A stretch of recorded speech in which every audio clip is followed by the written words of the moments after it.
ข้าพเจ้าจะมาสอนวิธีลาบมักจองเนาะโดยอันข้าพเจ้าก็บ่เคยเฮ็ดมาก่อนเนาะแล้วก็บ่เคยกินอันนี้มันครั้งแรกเลยว่าครั้งทำอิฐเนาะอันก่อนอื่นหมดเราจึงต้องแซ่มักจองก่อนเนาะแล้วก็หลังจากแซ่แล้วเราจะแกะเนาะแกะเอาเปลือกมันออก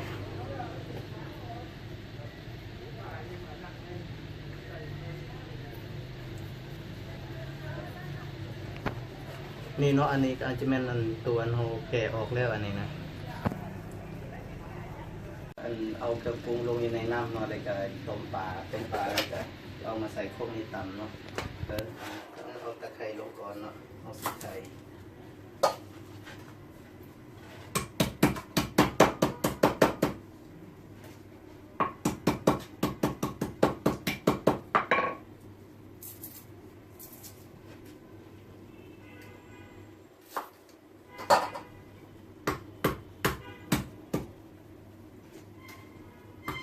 ว่าอันนี้ก็บ่แม่นอยู่บ้านเมืองเฮาเนาะอัน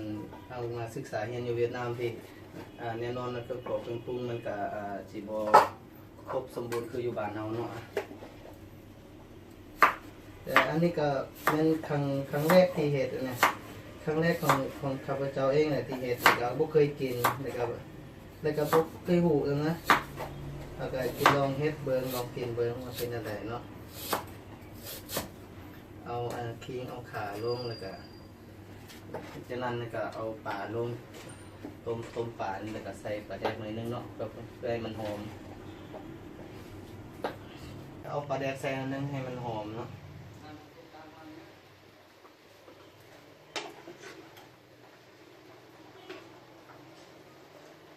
ต้มให้มันสุกเลยก็จะเอามาคืนใส่โคกนั่นอะไรก็จริงจะต่ำอันนี้เครื่องปรุงของเขาเนาะอยู่นี่มันจะมีผักหอมนี่เนาะแล้วก็มีมะขัวยาวแล้วก็เอาซอยตะไคร้แล้วก็มะเขือแล้วก็มะเขือนั่นครับอันนี้จะได้มะแขงเนาะมะแขงฟ้าคือบ้านเฮาไทยมะแขงฟ้ามะแขงน้อยๆน่ะแต่ว่าเสียดายอยู่เวียดนี่มันบ่มีเนาะก็บ่ใส่ครับถ้ามีก็ใส่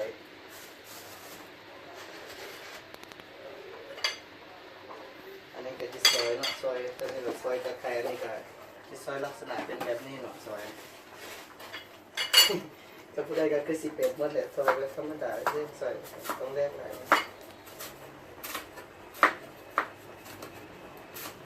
ซอยแบบนี้เนาะอันนี้ก็แนะนำนะเจ้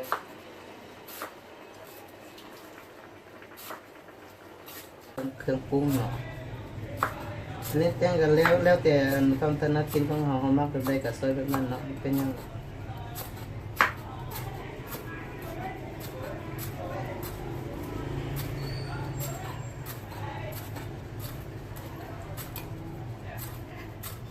บูฮูว่ารสชาติมันจะเป็นอะไรครั้งทำอิฐเนาะอันนี้ครั้งแรกเลยที่จะได้เฮ็ดแล้วจะได้กินซีมือของตนเอง ให้ก็บอกเคยกินนะมาลามมักจองเป็นอะไร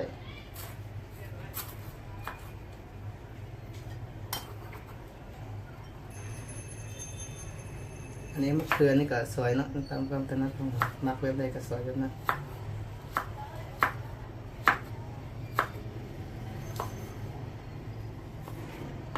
เสียดายผมมีมะแข็งฟ้าเนาะมะแข็งฟ้ามีก็คือจะเสียเลยเด้กับ่เคยหูบ่เคยเห็ดเนาะอันลาบอันนี้นะมีแต่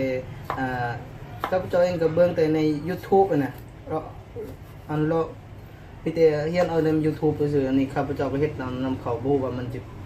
แซ่บมันจะเป็นกลิ่นหรือบ่เป็นกลิ่นก็ยังบ่ฮู้นะแต่เครื่องปรุงมันจะมีอันเนี้ยหัวสีไข่บ่แล้วก็มะเขือกันนั้นเครื่องหอมมันตัวนี้ใส่ปุ๊บแล้วก็ผักหอมป้อมบ่นี่หอมป้อมแล้วก็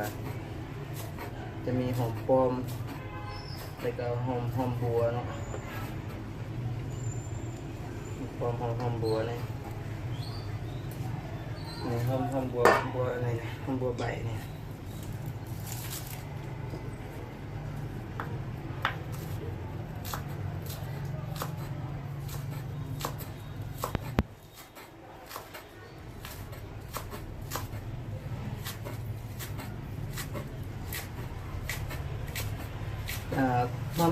มะ จ้องเนี่ยอยู่ภาคเหนือคือกัน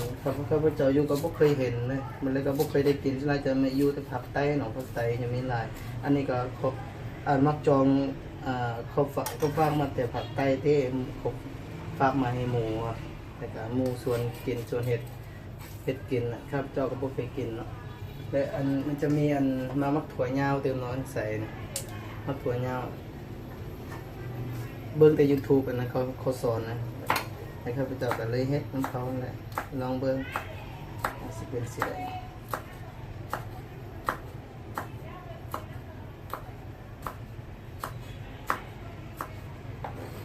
โอ้ยเกือบลมหมดเนาะเคียงนี่ก็น้อยโพดบุเครื่องอยู่บ้านเฮาเด้อันนี้อยู่โรงเรียนมันก็ธรรมดาชีวิตของผับ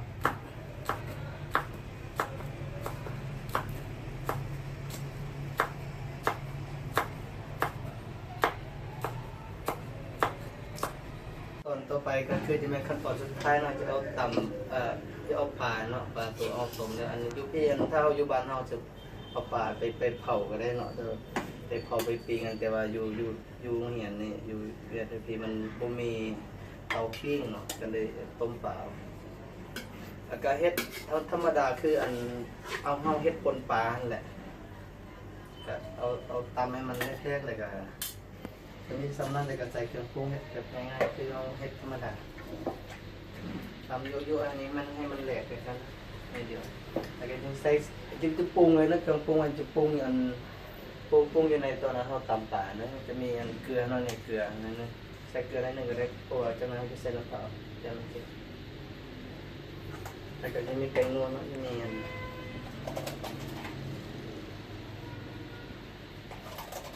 ข้าวคั่วเขาก็จะใส่ดีกว่าข้าวคั่วใส่แป้งนัวแล้วก็จะมีพริกเนาะพริกอันตัวหอมพริกเผ็ดแล้วเอาเผ็ดป่นนะ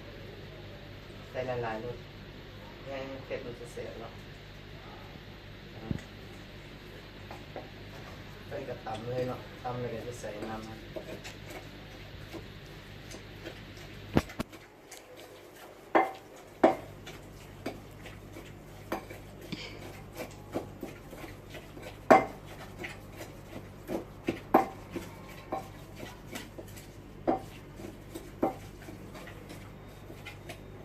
แล้วก็น้ำมันนี่เนาะน้ำใส่นั่นนึงตัวให้มันเค็มข้นเติมขึ้นนี่แล้วน้ำนี่เขาดองกระเด็ดเลยเนาะน้ำใส่กระเด็ดให้มันหอมมันมะเบืองนี่มันจะเป็นลักษณะแบบนี้เนาะมันจะขุ่นๆนิดนึงแล้วก็ให้มันน้ำมันขุ่นๆแล้วก็เมื่อเขาตำมันแรกเลยแบบนี้แล้วจะทอกอันใส่อันทอกใส่หมดอันเขาจะเอาในนอกตัวอันมาแกะเนี่ย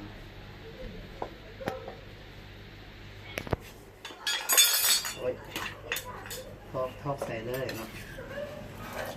ทอกใส่แบบนี้เลย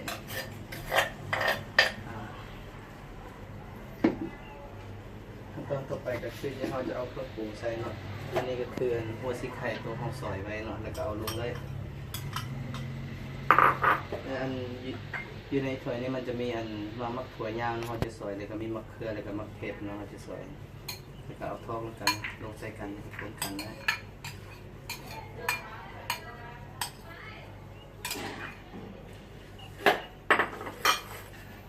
แล้วก็มีอันหอมป้อมแล้วก็หอมบัว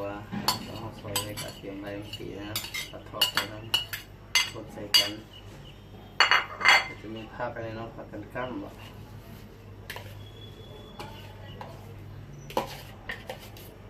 กับบ่ฮู้ว่ารสชาติมันจะเป็นอะไรแซ่บหรือบ่แซ่บอันเบิ่งแต่ YouTube เลยเนาะว่าเขาขายเฮ็ดให้ก็ลองเฮ็ดเบิ่งอันนี้ก็ถือว่าเป็นครั้งแรกของข้าพเจ้าเองเนาะที่ได้เฮ็ดลาบจองเลยก็เป็นครั้งเป็นอันครั้งแรกอีกที่จะได้กินลาบหมักจองเนาะบ่เคยกินบ่เคยกินแต่บ่ฮู้ว่ารสชาติมันสิเป็นแนวใดเนาะ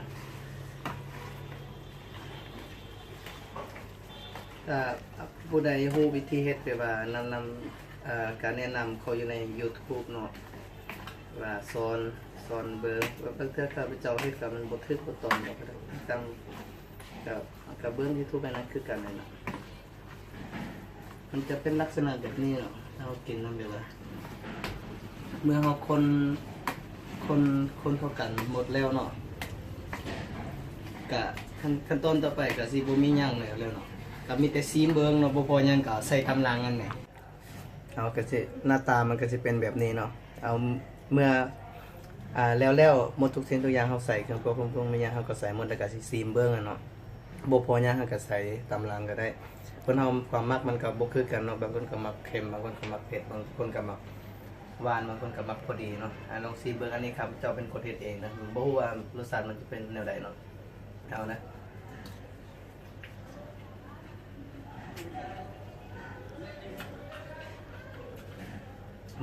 มันจะเป็นเกลือนตัวเฮาซาแบบว่าเฮาซาแบบว่าไข่น้ำมันนั่นน่ะมันก็เป็นรสชาติเป็นอันนั้นแล้วก็แซ่บอยู่แซ่บหลาย